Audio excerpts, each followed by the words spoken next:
পড়াশোনা থেকে মুক্তি। এক্সাম শেষ হওয়ার পর থেকেই হাওয়ায় উড়ে বেড়াচ্ছে মেঘা আর সাফা। ছুটি আছে হাতে ১৫-২০ দিন। ওদের আর পায় কে? দিন বিশেকের এই পরীক্ষার চক্করে রমণী নাজেহাল হয়ে পড়েছে। ঘুম হয়নি ঠিক মতো। বিকেল থেকেই পড়ে পড়ে ঘুমাচ্ছিল একাধারে। এখন সন্ধ্যা ৭টা। গা ম্যাচ ম্যাচ করছে। ঘুম ছুটেছে আচমকাই। ভাল লাগছে শরীরটা। গা মুড়িয়ে উঠে বসল রমণী। মাথার দীঘল কেশরাশি পুরো বিছানা জুড়ে ছড়িয়ে ছিটিয়ে এলোমেলো। জট বেঁধেছে পেঁচিয়ে। মেঘা হাই তুলল। সদ্য ঘুম ভাঙায় মস্তিষ্ক এখনো শূন্য, এলোমেলো কিছুটা। আন্দাজে কোনো এক পাশে দৃষ্টি একস্থির করে মিনিট কয়েক থম মেরে বসে রইল। অতঃপর ধীরে নামল বিছানা থেকে। ফ্রেশ হয়ে বেরোলো সময় নিয়ে। সাফা ঘরে নেই। মেঘা নিচে নামে ওকে খুঁজতে খুঁজতে। নিচেও নেই। মাথা চুলকে এপাশ ওপাশ তাকায় মেঘা। সিরাজ সোফায় বসে রামিসাকে ফিডিং করাচ্ছে। কাউকে না পেয়ে ওর পাশে গিয়ে বসল সে। বাচ্চাটাকে বেশ বড় দেখায়। বয়স ৩ মাস হয়ে দিন দুয়েক পেরিয়েছে। ছটফটে হবে বেশ। মেঘা মুচকি হেসে জানতে চাইল, আচ্ছা আপু, বাচ্চারা কথা বলতে শেখে কবে? উম, বছর একের মাথায়। ১ বছর বয়স হতে হতেই বাবা মা এসব ছোটখাটো ওয়ার্ড শিখে যায়। তার মানে বাবু কথা বলতে বলতে এখনো প্রায় ৯ থেকে ১০ মাস। আমি ওর কথা শুনতে পারবো না তাহলে? কেন পারবি না? বারে, আমি কি থাকবো নাকি? তোমার বাবুর জবান ফুটতে ফুটতে আমি পগার পার। সামনাসামনি হয়তো আর দেখাও হবে না কোনো দিন। আচ্ছা শোনো, আমি কিন্তু রোজ তোমায় ভিডিও কল দেব। তুমি বাবুকে দেখাবে আমায়। ভুলে যাবে না তো তখন? সিরাজ চোখ সরু করে তাকালো। খানিক চুপ রইল। মেঘার নিশ্চল আখিদ্বয়ের পানে তাকিয়ে বলল শান্ত কণ্ঠে, চুপ করবি? কোথায় যাবি তুই? কেন? দেশের বাইরে। আমার আর এখানে সেকেন্ড সেমিস্টারে ওঠাও হবে না বোধহয়। বোধহয় বলছি কেন? হবেই না। ট্রান্সফার নিতে হবে। ওখানে গিয়ে নতুন ভার্সিটিতে ভর্তি হব। উফ, আই অ্যাম এক্সাইটেড। আপু শোনো, তুমি কিন্তু মনে রাখবে আমায়। মানুষ কাছছাড়া হলে মন থেকে তার শূন্যতা মুছে যেতে সময় লাগে না। তোমরা কিন্তু আমার শূন্যতাটা মুছে যেতে দেবে না। হ্যাঁ? মানুষের শূন্যতা কখনো মুছে যায় না। শূন্যস্থান শূন্যই থাকে, পূর্ণ হয় না সহজে। তুই আমাদের পূর্ণতায় আছিস। শূন্য তো ছিল তখন যখন তোর আগমন ঘটেনি। এখন শূন্যস্থান পূরণ হয়েছে। পূর্ণতায় শূন্যতা আসে না। মেঘা হাঁ বনে তাকিয়ে এক মুহূর্ত পর ফোঁস করে শ্বাস ফেলল। এত ভারী ভারী কথা মগজে ঢুকল না এই মুহূর্তে। চোখ নামিয়ে নিল সে। বাড়ির আর কাউকেই দেখা যাচ্ছে না। মেঘা শুধায়, টুকটুকি কোথায় আপু? ছাদে হয়তো। আচ্ছা, তুমি বসো। ও ডেকেছিল আমায়। ছাদে ওঠা হয়নি আজ। এখন ছাদে যাই একটু। সিঁড়ি ডিঙিয়ে উপরে উঠল মেঘা। করিডোর পেরিয়ে ছাদের সিঁড়ির দিকে পা বাড়াতে গেলে পথিমধ্যে রুবিনা কাবিরের সাথে দেখা। তিনিও ছাদে ছিলেন। এই আঁধারে তার ছাদে ওঠার হেতু আন্দাজ করতে পারল না মেঘা। এ সময় তার কিচেনে ব্যস্ত থাকার কথা। মেঘাকে আকস্মিক দেখে বোধহয় থতমত খেলেন ভদ্রমহিলা। দ্রুত চোখ নামিয়ে পাশ কাটিয়ে নিচে নেমে আসলেন। ছাদে মেহের সহ সাফা দাঁড়িয়ে। দুটো মাথা একসাথে করে রেখেছে। রিনরিনে হাসি শোনা যাচ্ছে ক্ষণে ক্ষণে। মেঘা দরজা পেরিয়ে ডাকল, মেহের আপু, এই সময় ছাদে কি করছো? আকস্মিক মেঘার কণ্ঠ শোনা মাত্রই দুই রমণী দুই দিকে ছিটকে সরে দাঁড়ালো। ধরফর করে উঠল দুটোতে। যেন ভূত দেখার ন্যায় চমকালো ওরা। পিছু ফিরে মেঘাকে দেখে বুকে হাত রেখে বড় বড় শ্বাস ফেলল। অবাক হলো মেঘা। এগিয়ে বলল, ভয় পেলে নাকি? মেহের ঠোঁট ভিজিয়ে ফ্যাল করে হাসে। উত্তর করে, তেমন কিছু না মেঘা, হঠাৎ তোমার কণ্ঠে ঘাবড়ে গিয়েছিলাম। বাই দ্য ওয়ে, ঘুম হলো তোমার? হুম। গল্প করছিলে তোমরা? মামুনিকে দেখলাম নেমে যেতে। কি নিয়ে গল্প করছিলে? আমায় ডাকুনি কেন? সাফা ভয়ে অধর ভেজায়। এক হাত বাঁকা করে কোমরের পিছনে লুকায়। সাফাই গিয়ে তড়িঘড়ি করে বলে, ঘুমোচ্ছিলি তো, তাই ডাকিনি। আর আমরা গল্প করছিলাম না, ওই মেহের আপুর ফোনে আপুর বিয়ের ফটোগুলো দেখছিলাম। মেঘা দুটোকে পরখ করল সরু চোখে। দুটোই কেমন চোরের ন্যায় নজর চোরাচ্ছে। থতমত খেয়ে আছে বোধহয়। মেঘা ওদের অস্বস্তি বুঝে বেশি কিছু ঘাটালো না আর। মা, মাথা গরম করিও না আমার। একটা মেয়ের জীবন এভাবে নষ্ট হতে দেব না আমি। তোমার ছোট ছেলে ভালো নয়। ওর মতো উশৃঙ্খলের সাথে কিছুতেই শিশিরের বিয়ে হতে দেব না আমি। আবিদের এহেন কথায় থমথমে গলায় মুখ খুললেন মার্জিয়া বেগম। উশৃঙ্খল কাকে বলছিস তুই? ছোট ভাই ও তোর। শিশির, ওই মেয়েটার হয়ে ভালো চেয়ে সাফাই গাইতে এসেছিস? একবার মেনে নিয়েছি বলে বারবার মেনে নেব? তুই যদি ইকরাকে বিয়ে করে এই বাড়ি ছাড়তে চাস, তাহলে শিশিরকে আমার বাড়ির বউ বানিয়ে এনে দিতে হবে তোকে। কিছুতেই না। শিশিরের জীবন নষ্ট করতে পারবো না আমি। এতে ইকরা ক্ষমা করবে না আমায়। তোমার বকাটে ছেলে শিশিরের যোগ্য নয়। সে তোই, ইকরাও তোর যোগ্য নয়। তবুও মেনে নিয়েছি আমরা। তোকেও হারাচ্ছি। আমাদের ফ্যামিলির বড় ছেলে তুই। আর তুই কিনা একটা সাধারণ বস্তির মেয়েকে ভালোবেসে ঘরজামাই থাকবি? খবরদার মা, ইকরার বিষয়ে একটা খারাপ মন্তব্য বরদাস্ত করব না আমি। ওই যে বললে ভালোবাসি, এর জন্যই। তোমাদের বড় ছেলে হওয়ার দায়িত্ব যথাযথ পালন করব আমি, কিন্তু ইকরাকে সাথে নিয়ে। ওর জন্য সব করতে পারি আমি। মার্জিয়া বেগম কটমট করলেন। ইকরা নামটাও সহ্য হয় না তার। তিক্ত হয়ে গেছেন তিনি। ছেলের সামনে তিক্ততা ঢেকে বললেন, তাহলে ওর বোনকে আয়ানের বউ করে নিয়ে আয় এই বাড়িতে। তোর ভাইয়ের একটা গতি হোক এতে। এই সুযোগ। বিয়ের পর ও নিশ্চয়ই বদলাবে। শিশির মেয়েটা বেশ শান্ত। আয়ানকে ঠিক মানিয়ে নিতে পারবে ও। যদি না বদলায়, একটা মেয়ের জীবনের দায়ভার নেবে তোমরা? মার্জিয়া বেগম চুপ রইলেন। আবিদ রাগারাগি করবে এখন। কি পেয়েছে ওই ইকরার মাঝে, যার জন্য পাগল হয়ে গেছে এই ছেলে? বেরিয়ে গেছে আবিদ। সোফায় থম মেরে বসে আছেন মার্জিয়া বেগম। তারা বেশ স্বনামধন্য। কিন্তু ওরা ওরা তো মিডল ক্লাস, তারও নিচে। কোনো ক্লাসও নেই ওদের। বস্তিতে বাড়ি, বাড়ি ঘরেরও শ্রী নেই। সেখানে গিয়ে দম বন্ধ হয়ে আসছিল ওনার। আর তার বড় ছেলে কিনা ওই মিডল ক্লাস মেয়ের পাল্লায় পড়ে সব ছেড়ে ওখানে গিয়ে ঘরজামাই থাকবে। নিজের বাপ মাকেও ছাড়বে। ওই মেয়ের জন্য নিজেদের বিজনেস ছেড়ে অন্যের গোলামি খাটছে আবিদ। চাকরি করছে ছোটখাটো। কেবলই ওই মেয়ের পাশাপাশি কাছাকাছি থাকার জন্য। কি জাদুটোনা করেছে সে! হাজার চেষ্টা করেও ছেলেকে ওর থেকে বিমুখ করতে পারেননি ভদ্রমহিলা। শেষে মেনে নিয়েছেন সবটা। ভীষণ রাগ আছে ইকরার প্রতি। আস্ত গিয়ে সম্বন্ধ দিয়ে আসলো। আজমিরা বেগম ভেবেচিন্তে সিদ্ধান্ত জানাতে চেয়েছেন। এভাবে হুটহাট করে তো আর সব ভাবা যায় না।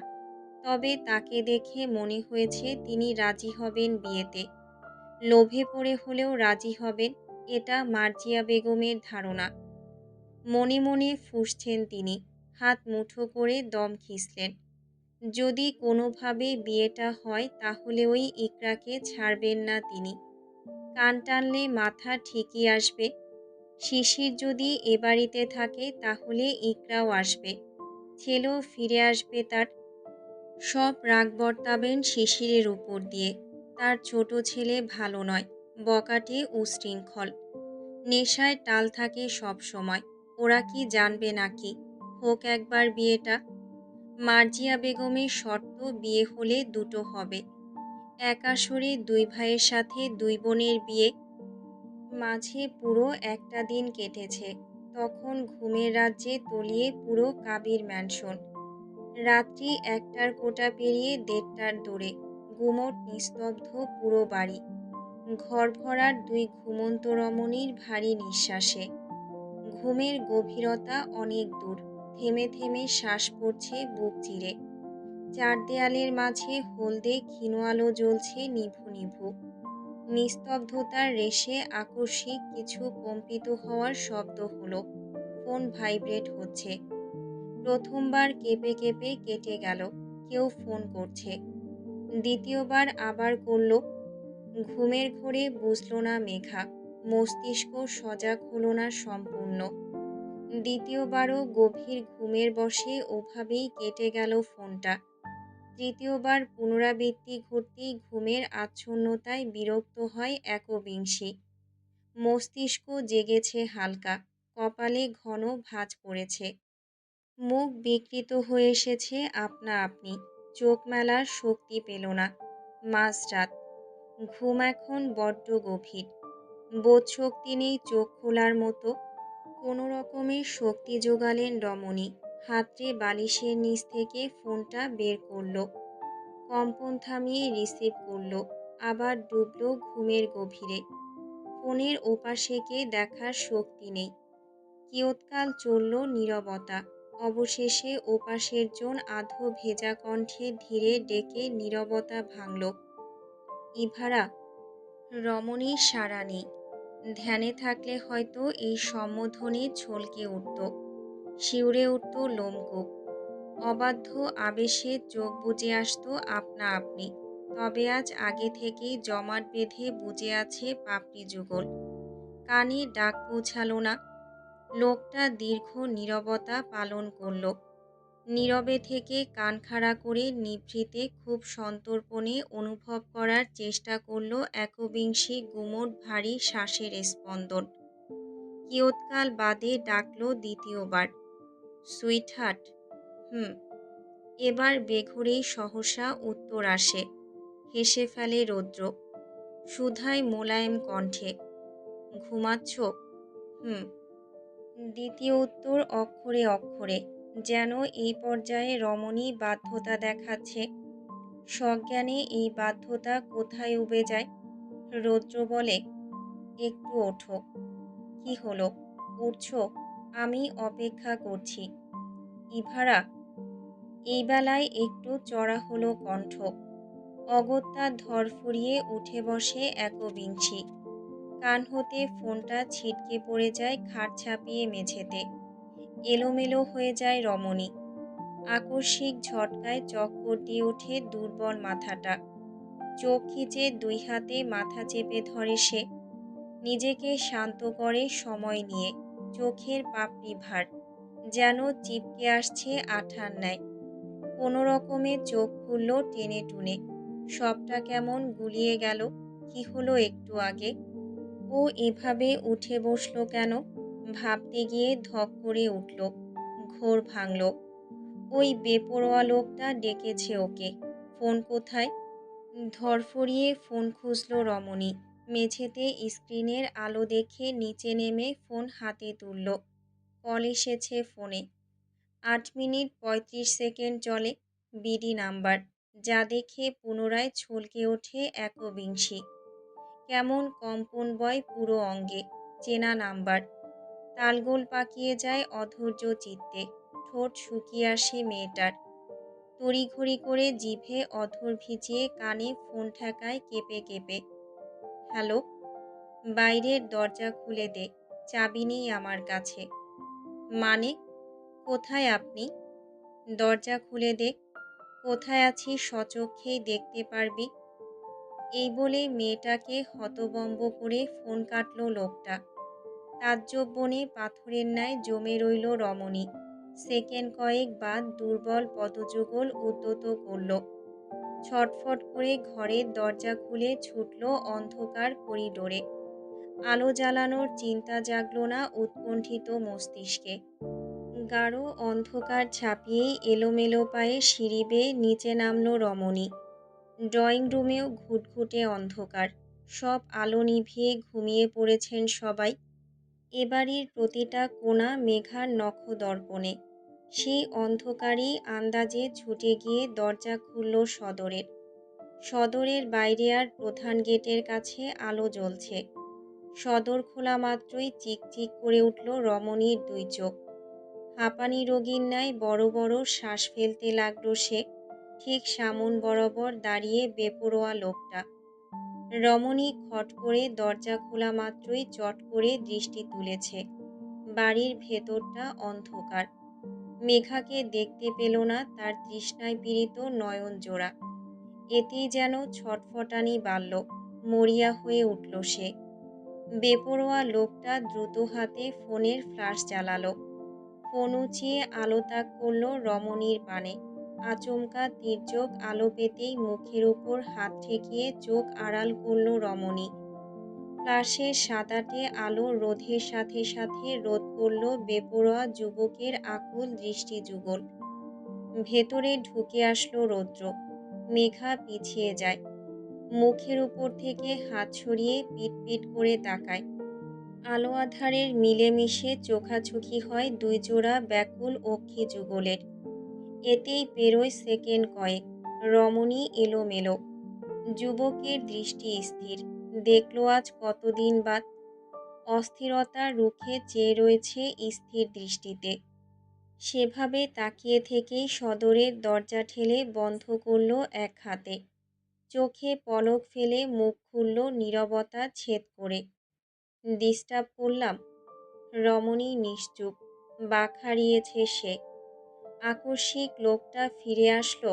এখনো অবিশ্বাস আছে এতে। সেই অবিশ্বাসেই সন্দিহান হয়ে শুধালো, আপনি ফিরে এসেছেন? রৌদ্র সোজাসুজি ফ্ল্যাশ তাক করে। হুম, সন্দেহ আছে? সত্যিই ফিরে এসেছি। ছুঁয়ে দেখ আমায়, সন্দেহ কেটে যাবে। হাত বাড়িয়ে দেয় রৌদ্র। চোখ নামিয়ে পিছিয়ে যায় মেঘা। রৌদ্র হাত ছড়িয়ে নিয়ে বলে, বলেছিলাম না আসবো ফিরে আবারও। তোর টানে, তোর কাছে, তোর জন্য শুধু। তুই বললেই ফিরবো সব ছেড়ে। বলেছিস ফিরেছি। মানে? মানে এই মুহূর্তে বাড়ি অন্ধকার হলেও আমার ফিউচার উজ্জ্বল দেখতে পাচ্ছি আমি। হোয়াটসঅ্যাপ সানি। মাথায় কি চলছে তোমার? হঠাৎ এত খেয়ালি হলে কবে থেকে? মিস করছিলে ভীষণ? What rubbish! আমি মিস করব কেন আপনাকে? বেকার বেকার মাঝরাতে ঘুম ভাঙালেন আমার। যত সব। মেঘা ভেতরকার উচাটন সামলায়। জোরালো হৃদস্পন্দনের বিপরীতে নিজেকে আড়াল করে পা বাড়াতে গেলে খপ করে ওর হাত টেনে ধরে রৌদ্র। এই ইডিয়েট! আমাকে বেসামাল করে পালাতে চাইছিস? তোর জন্য ইমার্জেন্সি ছুটে আসলাম, আর তুই উল্টো পথে ছুটছিস। আমার জন্য ছুটে এসেছেন মানে? আমি কি করলাম? মিস করলি আমায়, তাই তো ছুটে আসলাম। মনে পড়ছে না? মেঘা নিজের হাত ছাড়িয়ে নিল। অন্ধকারে ঠিকমতো বোঝা যাচ্ছে না চেহারা। এখানে থাকাটা ঠিক হবে না। খিটখিটে স্বরে বলল, আপনাকে মিস করতে বয়েই গেছে আমার। অন্ধকারে সিঁড়ি ডিঙিয়ে উঠতে লাগলো মেঘা। রৌদ্রকে সহসা আটকাতে না পেরে পিছু পিছু পা মেলালো। ফ্লাইট থেকে নেমেছে 12:30টার দিকে। বাড়ি আসতে আসতে 1:30টা। এখন প্রায় 2টোর কাছাকাছি। নিস্তব্ধ পুরো বাড়ি। করিডোর পেরিয়ে ঘরে ঢোকার আগেই আবারও ওকে টেনে ধরল রৌদ্র। এবার টেনে নিয়ে ঠেসে ধরল দেয়ালের সাথে। সুইচ টিপে অন্ধকার ঘুচে একখানা লাইট জ্বালালো তড়িতে। আলোর ঝলকানিতে চমকালো মেঘা। রৌদ্র সহসা ঝুঁকে আসলো ওর দিকে। লম্বাটে শরীর ঝুঁকিয়ে মেয়েটার সম্মুখ বরাবর দাঁড়ালো। ভরকালো রমণী। কি করছেন? কিছু না। একটা কথা রাখবি? ছাড়ুন আমায়। ছাড়লে তো হবে না। জড়াবো একটু। দেখুন রাইনু মুখো, ডিস্টার্ব করবেন না। মেঘা উসখুস করে, ছাড়ানোর চেষ্টা করে নিজেকে। চুল খোপা করা। মেয়েটা চুলের যত্ন নেয় না মোটেও। রৌদ্র আরেকটু ঝুঁকে আসলো। মধ্যাকার ইঞ্চি কয়েক দূরত্বটুকু ঘুচিয়ে নিল। দেয়ালে সিটিয়ে দাঁড়ালো মেয়েটা। ঠক ঠক করে কম্পিত হচ্ছে পুরো শরীর। লোকটার এতটা সংস্পর্শ সামলে নিতে পারল না নমনীয় মেয়েটা। ভয়ে চোখ জোড়া বড় করে তাকানো মাত্রই রৌদ্রর খোপা থেকে কাঁটা খুলে নেয়। ঘাড় গলিয়ে চুলের ভাঁজে নাক ডুবিয়ে দেয় বহুদিন বাদ। এই জিনিসকে খুব মিস করেছে সে। এই মন মাতানো ঘ্রাণটার দিশা মেলেনি কোথাও। ছটফট লাগছিল এতদিন। এখন ছটফটানি কমে আসলো ক্ষণিকেই। বুক ভরে শ্বাস টানল বেপরোয়া লোকটা। তৃপ্ত হাসি মিলল ওষ্ঠপুটে। শিরশির করে উঠল সটান দেহখানা, যেন অনুভূতির জোয়ারে গুড়িয়ে আসলো। মেয়েটার কোমরে হাত উঠিয়ে নেয় রৌদ্র। চুলের গোছায় নাক ঘষে আলতো করে বলে, ইউ নো জান পাখি, তোর মাঝে একটা প্রশান্তি আছে যেটা আমার সমস্ত অশান্তি দূর করতে সক্ষম। Your hair fragrance is my satisfaction. একবিংশী নড়ে চড়ে ওঠে। খুইয়ে আসে শক্তি। উচ্চারণ করে রোদ ঠেলে, রৌদ্র, yes sweetheart, that's my another satisfaction. খুব মিস করেছি তোকে। কেন আগে ডাকলি না? তোর ডাকের অপেক্ষায় ছিলাম আমি। এখন যখন নিজে থেকে ডেকে এনেছিস তখন একটা অঘটন সামলাতে হবে তোকে। এই আধারে একটা অঘটন ঘটাবো এখন। ডোন্ট ওয়ারি, কেউ দেখবে না। মেঘা আঁতকে ওঠে। হাত উদ্যত করে রৌদ্রর বুকে ধাক্কা দেওয়ার চেষ্টা করে। কি করবেন আপনি? রৌদ্র হেসে ফেলে শব্দহীন। মুখোমুখি হয়। চোখে চোখ রেখে বলে, ডেকে এনেছিস যা করার জন্য তাই করব। Don't try to stop me. কী সব আজে বাজে কথা বলছেন? আমি কখন ডাকলাম আপনাকে? ছাড়ুন আমায়। অসভ্যতা করবেন না। সভ্যতা দেখানোর মতো সভ্য হতে গেলে আমারই লস, যেটা আমি চাইছি না। অসভ্যতাই সই। এই ইডিয়েট, একটাবার জড়িয়ে ধরি তোকে, প্লিজ। অবাধ্য হবি না। অনেক সহ্য করেছি। রাইট নাও আর পারছি না। শুধু জড়িয়ে ধরব, একটু শক্ত করে, প্লিজ। মেঘা ঢোক গিলে কণ্ঠনালী ভেজায়। খবরদার, না, দূরে সরুন। I feel uncomfortable. অভ্যেস হলে তবেই কমফোর্ট আসবে। তুই তো। মেঘা এবার শক্তি খাটালো। ঠেলে দূরে সরালো রৌদ্রকে। গজগজ করে বলল, চুপ করুন রাইনো মুখ। অসভ্য নির্লজ্জ লোক। আপনার ডাক শোনাই উচিত হয়নি আমার। মেঘা ওকে সময় না দিয়ে এক ছুটে রুমে ঢুকতেই রৌদ্র আহাম্মক বনে গেল। ইডিয়েট, তোর ডাকে ছুটে আসলাম আর তুই আমার ডাকে আমাকেই উপেক্ষা করছিস। সকাল সকাল ব্রেকফাস্টের টেবিলে বসেছে কাবির পরিবার। আদ্র অফিস মুখো হয়নি আর। খাওয়ার মাঝে বারবার আর চোখে ছেলেকে পরখ করে নিচ্ছেন তোফায়েল কাবির। বাকিরা চুপচাপ খাচ্ছে মাথা নুইয়ে। কিচেন থেকে মেঘার জন্য অমলেট নিয়ে আসতে গিয়ে পা জড়িয়ে হোঁচট খেলেন শাহিনা কাবির। অমলেট সহ হাতে থাকা ছোট্ট কাচের বাটিটা ঝংকার তুলে মেঝেতে পড়ে গুঁড়ো গুঁড়ো হতে সময় লাগল না। চকিতে সবার আটকানো দৃষ্টি পড়ল তার দিকে। মেহের ছুটে যায় খাওয়া ফেলে। মা, কি হলো? ঠিক আছো? বাটিটা হাত থেকে পড়ল কি করে?